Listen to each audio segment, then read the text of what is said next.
Father, part six. You did. We're gonna do something a little different in the sense that what we're doing different is I'm gonna just be like I ain't gonna be talking consistently. I'm just feeling it out, seeing what the algorithm if it pump a couple bots in here and a couple folks with questions and whatnot to engage because I ain't really looked into the news cycle, what's going on. Ain't really nothing new to the new news cycle. It's the same drama. Debating on whether we're gonna go into Iran. Not debating, but just a matter of time, I guess. And seeing how that play out. Still got the same thing with the ICE situation. Motherfuckers still ducking the Epstein files. The Clintons, surprise, surprise, say they not testifying. I mean, come on. I got a little something to speak on now that I think about that. Back in the days, it was a alleged rape victim from Bill Clinton, right? And she talked about a rape that happened in the 70s. And I ain't even never seen that. I'm a thespian. I watch a lot of movies and stuff. I never seen nothing like this even in the movies. So when Bill Clinton was like, I don't know if he had became governor of Arkansas already or if he was like just like a senator or a representative, but it was like a political party or a fundraiser type event. And Miss Young Lady alleges that her and Bill Clinton wind up in a room. I guess she was like helping the party or whatever, like, fundraising or whatnot. And Bill Clinton end up on top of her and he act like he was kissing her, tongue kissing her, but he used that opportunity to bite her tongue. And if you was to imagine like your tongue out and somebody got a grip on it, your tongue is like very tender. That shit can be easily bitten off. We never think about that. Like the things that I don't want to get off such. I was about to say you got to be careful when you getting head. If you getting head from a bitter woman, it ain't no bones in your penis, bitch. Ooh, Jesus, that's always been my biggest fear. But that's back to the point. So his tongue is in her mouth, and what hers is in his. Well, his is in hers, but it penetrated enough to where he can bite her tongue. So he got a bite on her tongue, mind you. You can't do nothing about that. If somebody bites your tongue, like a good grip on it, you can't snatch your tongue out of their mouth. So then she said, as he's biting her tongue, we talking about Bill Clinton for the person that just came in, allegedly, all allegedly, going off of what I heard from the alleged victim. She then says he forced himself upon her and he raped her, right? Bill Clinton. This is in the 70s. She said in an upcoming event, because they run in the same circles, she seen Hillary Clinton, and we about to talk James Devereaux. What you got in the news cycle, man? Those something out there, y'all robots or whatever that's looking. Those something for me to talk about in the news cycle. I'm just thought about this as I was on talking or whatever. So she said she confronted Hillary about it. You as a woman, say you raped by a man, and this man happens to be married, you would think that when you step to the wife gonna be livid. Because for one, you cheated, and two, you cheated in such a way that you had to rape something. What does that say about you as a woman, right? So somebody said donated $100. Man, I got a cash out. Well, Route Gang Castro, send it up. Route Gang Castro, RAPGAMECASTRO. All the first words is capitalized R, G, and C. But anyway, so she confronts Hillary Clinton and she lets Hillary know that Bill allegedly raped her. She said the conversation Hillary gave her was like, hey, we got money, we can pay you off, we can take care of you. Just you can't be running around town talk about this. And she said she was so disappointed as a woman. Now this is back in the 70s, like before my time, and everybody probably listening to this on time.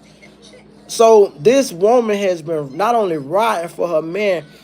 They used to make jokes about the pantsuits that Hillary Clinton wear. Like sometimes it almost feels like she a dyke that just happened to be married to she's a butch, not just a dyke. She's a manly woman, and she's riding with him like partners in crime. And so for them not to testify about the Epstein files is no surprise. Like it's for her to know his bad dealings allegedly. and her not to act on it, it's not a surprise because two birds of a feather flock together. You know what I'm saying? So one would almost even argue that what you want in your wife, she's everything a man wanting on their wife. A motherfucker, you can do the most dirtiest, craziest shit. That's the if you being honest, who is a best friend? If you're an angel and you live this great life and you got somebody to be an angel with you, you found your best friend. If you're an evil demon and you on demon time your whole life and you got somebody to be your confidant with you, love you for better or worse, as the Bible said, you found your wife. So we can't say he ain't found his wife. It's just a crazy situation. Anyway, let me get in the comments though, because I said I want to go off of what people got to say. Bro, what's your favorite of the favorite of the favorite and favorite? Mine's the favorite. Hey, I love it, man. I love this shit, man. Like, hey, what y'all think YouTube future is? Like, I see YouTube future being podcasts and movies. Like, I'm gonna start this series after 40 because this right here is the messy before 40 little thing I'm doing. But after 40, I'm gonna start doing like Ebert and Roper movie reviews on YouTube because I'm cheap. And I found YouTube got some amazing fucking movies. Like, I don't watch the best of the best in movies and Netflix and all the little streaming services. Nigga, it's so many independent movie makers right now making like world class storylines that could be box office, but they ain't had the distribution, and it's on YouTube. I can see that being YouTube future. I can see podcasts taking over YouTube, and I say that as opposed to just what I'm doing right now, because I'm gonna tell you the downside to screaming on YouTube like what I think I'm doing right now. The downside to this is it don't connect you with the people that you trying to be in front of. They call it an algorithm, but it don't put you like. I know if you could put me in the hoods, I'm talking about the ghettos where people can understand my pronunciation or my vernacular or my word verbiage. Like, you know what I'm saying? I know I got a demographic that fucks with me because I have that in real life. I've always been who I've been my whole life, so I always hold court. And I done did it on the city bus when I used to ride the city bus back in the days. And got the whole bus listening to me. I done did it when I was jammed up a long time ago. And bitch, I got the whole cell block listening to me. I done did it in protest settings where it used to be a black group called Dream Defenders, which was before Black Lives Matter. It's like a precursor to Black Lives Matter. And I done took the stage. So I know how to moderate, and I know how to speak to where I can hold a crowd attention. It's just the fact that this shit is it's a platform that allows people to suppress you. Like, I think that was the crazy part to TikTok. TikTok is dead now. But when TikTok was TikTok, and I never could figure this shit out even when it was TikTok, so I didn't fuck with it. But when TikTok was TikTok, it allowed for so many new voices and new people to explode because China wasn't on that bullshit like America was. China was like, man, if your shit popping and bitches feel you, I don't care what you talking about. You're not talking about nothing that interfere with our regime in China. So they was really non-biased. I think the minute I see my platform take a dip is when I got into politics. When I was speaking on, and it's so funny because they act like they're against each other. They act like they hate each other. Democrats act like they hate Republicans. Republicans act like they hate Democrats. But they got each other back. It's like it's them versus us. It ain't a Republican versus Democrat. No, it's them, because think about it, they co-workers. It's just like a motherfucker who naive enough to think that your lawyer don't eat with the prosecutor. Bitch, how you think he able to cut deals for you niggas that take deals and et cetera, et cetera? These bitches is co-workers. So when they go to Capitol Hill and all this, they co-workers. They go out to eat. They run in the same circles. You got motherfuckers a Democrat last year and a Republican this year, or last term, and then he switches his stance on something so he can run again. So, I say that to say the thing about it, when I start speaking about Kamala Harris, and I was against Kamala Harris, like I was against her just being like a obvious puppet, even though Trump has become an obvious puppet. But this is before he showed that he would become an obvious puppet. And I'm speaking against Kamala Harris. Oh, my numbers started to tank. Everything I did, well, obviously I spoke against the unforbidding people. You know, the people we can't talk about, right? Fuck it, I'm only got 2 people in here, so I ain't losing shit. I spoke against Israel. Oh God, don't say Israel, bitch. That's cancer. That's that's suicide. That's political suicide. That's entertainment suicide. No rich person in 2025, 2026 can talk about Israel and think they're gonna keep their money. They first made an example out of Kanye. They say we'll take you from a billionaire, drop you back to millionaire status, which is pretty hard to go backwards once you're a billionaire. But they showed you it can be done if you mention their name. It's like Jesus said, if you get locked up, don't mention my name. Israel is like, bitch, you can do all the shit you want to. Don't mention our name. We'll cancel that shit on you, boy. So, and that's why you gotta always understand. That's what I'm talking about. There's gonna be platforms that might uproot YouTube one day that allows for real speech. Let's just say, because they say speech is being capped, and they say we're in danger of losing freedom of speech. But let's just say it prevails, because I believe everything resets itself. That's what the coronavirus was about. The economy resetting itself. It wasn't about nothing else. So in itself, everything will reset one day, whether it be through a revolutionary war, and then freedom of speech will prevail at a much hyper active state. So it'll be even bigger than what it is now. Motherfuckers will be able to free fuck these pussy ass niggas as a white person. And black people will feel more free. LeBron James, you never heard LeBron James say cracker in your life. But if you think LeBron James ain't never said cracker in your life, you out your fucking mind. He knows where to speak. He's polished. Same thing with the white guys. Your favorite white people that you love, they done said nigger with the hard ER. They just polished. They're not foolish enough to just blurt the shit out. So it's going to be a state in the future where it's not as politically correct and people can be more liberal. I say that to say YouTube is not the place where you think that you cannot abide by this strict protocol of being adherent to being submissive and not freely speaking. You know what I'm saying? Like, I expected this not to go like this. I promise you. This is part 6 of Messy Before 40. I didn't expect this. I wanted to just do a Q&A and let people drop questions and me drop answers. But when I seen they was suppressing my numbers out the gate, there's pop 30 people in here, and then it'll dwindle slowly or however it go. But when they only pop 9, that was like the test run. Like, oh, bitch, we don't know what he gonna say.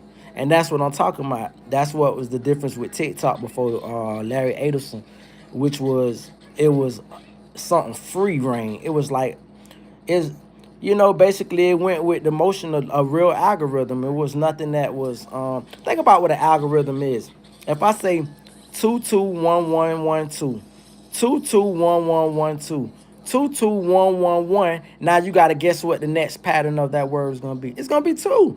I've already set the pattern for you. You can program an algorithm. A real algorithm is running off of what popularity is this person setting. Mind you, I took statistical reasoning in college, and you got what you call outliners and quadrants and shit like that. So if you think this is just a mathematical state that people blow up in popularity, you're out of your mind. This is all controlled and manipulated on who they want to reach the masses and who they want to suppress. So, and I think I'm always thankful for those secret likes. Some people will be like, man, I just subscribed. Some people will say, man, I just like what you said, this and that. But then some people are just, and I'm trying to be that person where I just like shit without commenting, because that leaves like a digital footprint. And I like the people that just, you know what, he just dropped the jewel, boom. I like that shit. Like, I like when people be announcing it too, but I appreciate that last third, like, because it happened at something that I was really passionate about speaking on. And let me see what this shit hollering about. Bro, man, come on, I need some more comments though. See, that's the thing though, like, and I gotta blame myself about this. Me being so old school, all I really know is YouTube. I tried to do the TikTok shit. That shit was complicated. I was frustrated. I was like, man, I could not figure it out. To save me was too technical. I said I didn't like the platform, the way it was set up. As far as the Instagram live shit, I never rocked it with Instagram Live. You feel me? I always thought it was a setup. Like I remember when I was on Instagram Live one time, right? Somebody was like, "Man, why you blocking your location?" And I'm thinking, are you gonna be the one to pull up? I seen too. First of all, and I'm gonna make this very brief because this ain't about no tough guy shit at all. It never will be and never is. But it's like, fam, why would I be an idiot to drop a location for a fucking crash out with nothing in life? No, it's something when you got something in life, man. You like, bitch, I'm finna throw this shit away. Okay, nigga, usually for something to be like that, for a person to throw something away, it gotta be personal. But when you have nothing, it's easy to be a crash out. That's like asking a homeless person to go rob a bank. Bitch, like, they not losing nothing. Nigga, they get a free fucking meal when they get in jail. They get warm shelter over their head. We talk about asking a motherfucker with something to actually lose. So it's a bunch of bums online. 90% of the motherfuckers online is bums. Nah, that's a bad number. 70% will be by bums. So it's like 70% of what, and then the people that be engaging in the foolishness, wanting to see some shit, you're not willing to crash. Because just don't get it twisted. Just because I said a person could be a destitute situation, homeless or poverty, that don't mean every poverty person is willing to crash. Some poverty people just love their freedom and say, bitch, I'm gonna just be poor and free. I'm not saying that every poverty-stricken person wants to crash, but you look at the numbers trend toward motherfuckers not having shit. So I was like, I didn't believe in the Instagram shit because it was like a setup. It was like every time, if you're not looking at the shit and it's showing your location, I basically look like this. If I was on Instagram Live and a bitch showed up and I gotta whack a bitch on live, I'm gonna have to go out the Instagram officials after that. I'm not gonna sit back and just fight no case.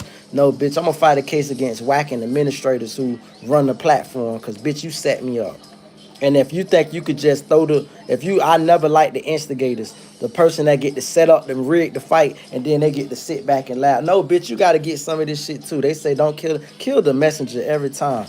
In my opinion, that's why the Instagram never worked for me. So I gotta learn how to. I think in the future I'm gonna try to get me a little website and do it directly. I think that's gonna be the future too, where more people start setting up their own websites and getting those direct streams. I don't know how good that'll work. But I was looking at this thing about what his name was who died out of California. Um, what was that dude name, man? He died out of California. He was married to that actor Nunu. Um, I can't think of bro name, but it was a dude out of Crenshaw. He was from I can't think of bro name, but he had this genius idea where he set up a app, and he had an app to buy his CD, an app to buy his clothes, an app to buy this. And I was like, see, that's the fucking future when you add in this information technology. If I could just have an app, I'll sell you the app, and then I'll do what these freaking people do, monthly subscriptions to the app. Cut YouTube out the damn way. I ain't gotta worry about getting no pennies on the dollar. I just sell you the app for damn $3 and have a monthly subscription of $5, some cheap shit. But have a bunch of those paid subscribers, because you know what most paid subscribers forget to do? They forget to unsubscribe, even if they don't fuck with you. And they paying for at least 5 6 months of free $5 a month. Well, then today realize, oh shit, I don't fuck with that nigga no more. I just wanted to see that particular. And so I believe that'll be the new wave. I get me like some. I live by this local college. I gotta holler at some of these college kids, and I want to get with them and get my branding off the ground. I already got the logo and all that stuff, but just getting that off the ground. And that's what this is going to be about. I heard somebody say that 2026 is the year to push your brand, sell your brand. And that's what I'm going to be looking more so on to, rather than just putting all this energy into YouTube. Because I understand I can't expect YouTube to promote me, because this is their platform. They choose who they want to indoctrinate. I can control my destiny on my own way if I can get you to channel yourself to my website. So and the app. So what was bruh name, man? Oh, I got two other people in here. Nipsey Hussle, that was bruh name. So just like Nipsey Hussle, you get you an app, now you talking about something. And so and it ain't hard to program an app from what I hear. I just don't know how to do it. I get with the young kids who do know how to do it, shoot them a little something and get it popping. Because that's what it's about, man. Like, it's about really starting a network, bro. Like, I got a bunch of movies I done wrote. I got a bunch of little small playwrights I done wrote, and I just been holding on to it, because I'm like, man, I want a network, bitch. I don't want just like a. Shout out to the black dude that own. I think it's a black dude on Tubi or something like that, or one of them. Not Tubi, but what's the episode? Zeus. And I was looking at, bro, I be inspired by stories like that. I look at your whole life and your whole biography. You feel me? A song that brings back strong memories for you. I guess you two trying to make me answer a question that ain't got nothing to do with what I'm talking about. But all in all, yeah, man, what I always wanted was a person that was always like I admired was Ted Turner. You feel me? Like I always remember Ted Turner had TNT. He had TBS. Like nigga, TBS showed all the Atlanta Braves games. My godmother, big Atlanta Brave fan. You feel me? So it's like I was like, damn, this bitch Ted Turner got his own. He named it after himself, bitch. Basically, you know, I don't know what the N and the T stand for, but the T got to stand for Ted, bitch. Like, and I was like, damn, dog. Even with Michael Bloomberg, and I'm just showing the nerdy part of me right now. But there used to be a channel back in the days called USA. I don't know if they still got it on cable. And USA in the morning at 5 a.m. every morning, they used to show Bloomberg News. You feel me? Now I believe Bloomberg got his own little thing.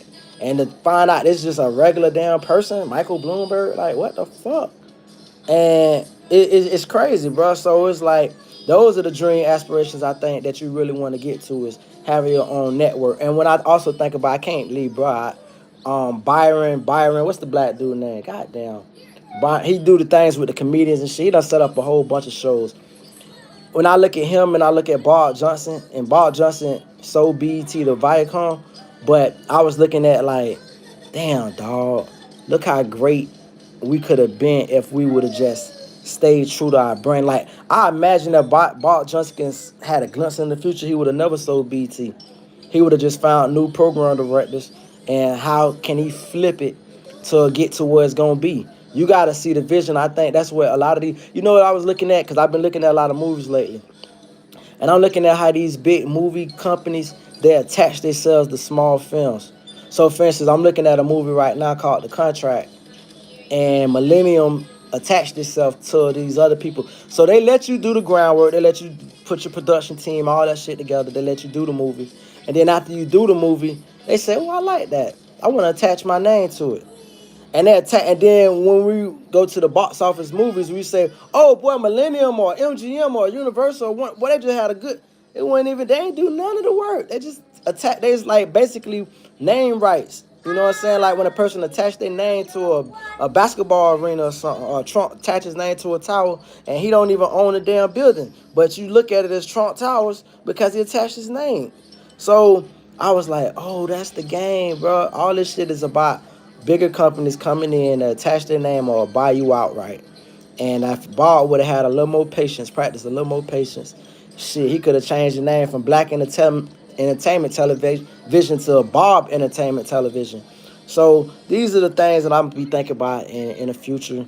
I didn't plan on this conversation going here. I wanted to talk about world affairs and whatnot, but I've been watching a lot of movies lately, and I'm gonna start doing movie reviews because I'm a real thespian. Dog. I always used to love watching Ebert and Roper, and they get their reviews. I wouldn't even watch a movie if they said it was bad. I trusted them that much. So that's the same thing with me. I'm down to watch probably a lot of movies for at least one time. If I can't get through the first 15 minutes, I'm not gonna get through the movie. But if I can get through the first 15 minutes, I'll watch the whole movie. And I don't watch the craziest, most melodramatic or suspenseful movies, or just a thriller with, those thrillers that keep you intrigued, but it don't got no killing, and you like, damn, when somebody gonna die? Like, I don't watch all of those kind of movies, suspense, all that. So I'm into all of that, and so that's gonna be what 2026 is gonna have in store for me, man. And I wish that y'all would say something, man. I just get nervous when people just be looking and not saying nothing. So I'm gonna just get ready to fall back, and I think I done spoke enough. Y'all take care, man. Yeah.